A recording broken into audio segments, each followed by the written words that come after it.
Olá pessoal do canal Agricultura A a Z. Este vídeo tem as dicas de como recuperar pastagens degradadas. Siga com o professor Igor Assis para saber sobre. Antes de seguirmos, gostaria de pedir para você se inscrever em nosso canal e não se esqueça de deixar o seu like, pois isso ajuda a gente. Bora pro vídeo?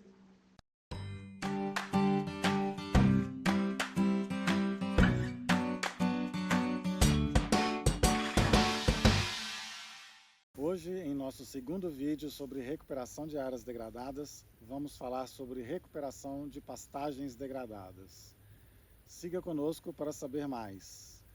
Meu nome é Igor Assis, professor do Departamento de Solos da Universidade Federal de Viçosa. Hoje vamos falar sobre recuperação de pastagens degradadas.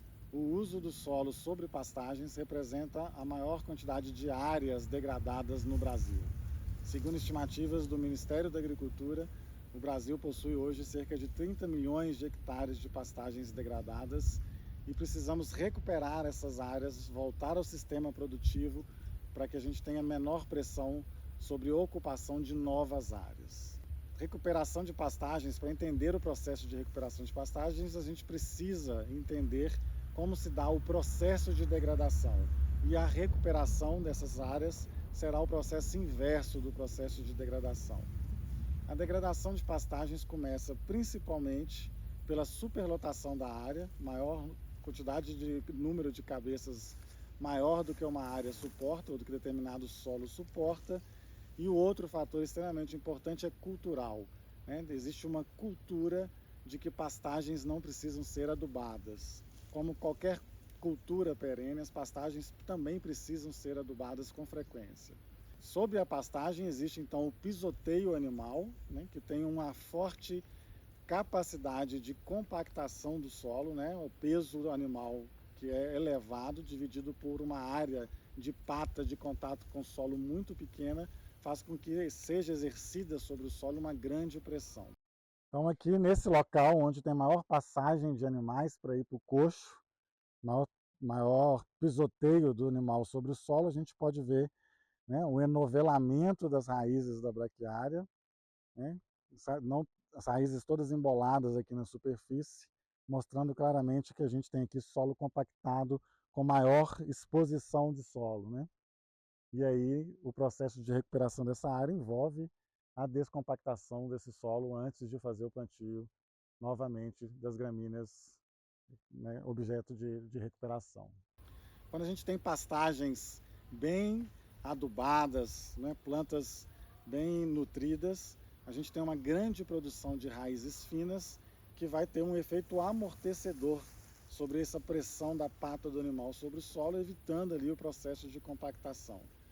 Plantas menos nutridas, né, menos vistosas, vai ter menor produção de raízes e, portanto, menor efeito amortecedor, né, na superfície do solo para esse pisoteio animal.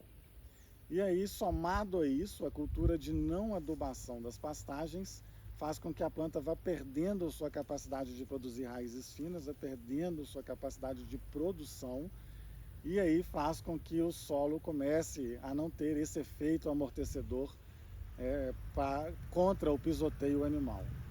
Então começa ali a ter falhas nas áreas de pastagem, começa a dominar plantas daninhas geralmente com menor produção de raízes finas, né, que vai acelerando o processo de compactação, e a gente vai tendo cada vez pastagens com maior solo, com maior quantidade de solo exposto. E aí a gente vai chegar no final de um processo de degradação da pastagem, um solo bastante compactado, e muitas vezes início de processos erosivos mais intensos, chegando a ravinas e vossorocas.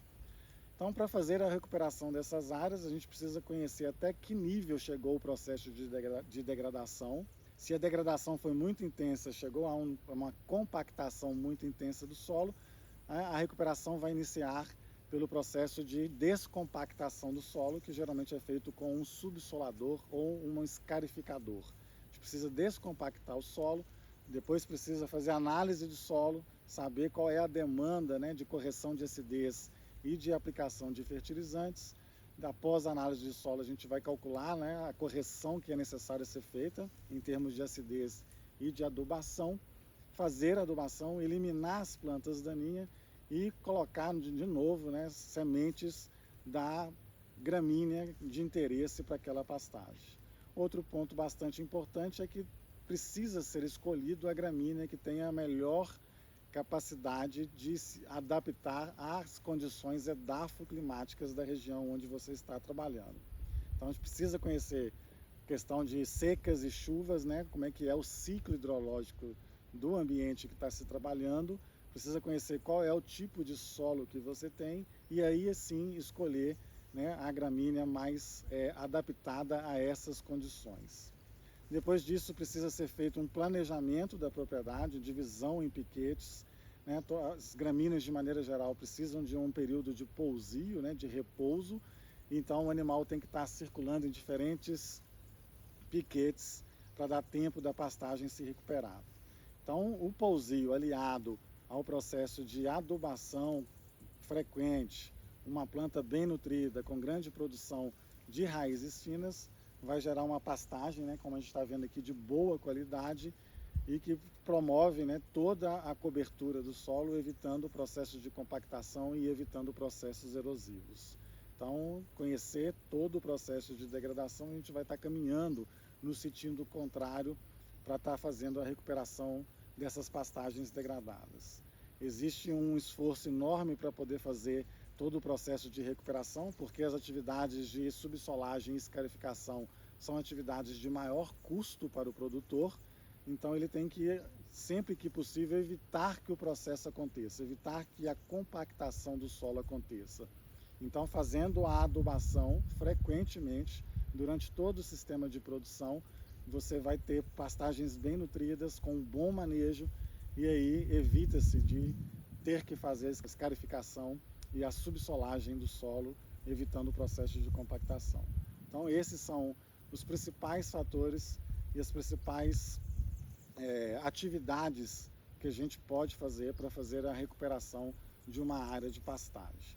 Aliada à recuperação de áreas de pastagem, a gente tem as áreas florestadas, né, que vão estar também ajudando nesse processo, na dinâmica de água no solo, para que a gente tenha pastagens bem nutridas. Espero que tenham gostado do conteúdo. Não se esqueça de comentar suas dúvidas e sugestões de novos vídeos. Além disso, deixe seu like, inscreva-se no canal e ative o sininho para receber notificação de novos vídeos. Obrigado!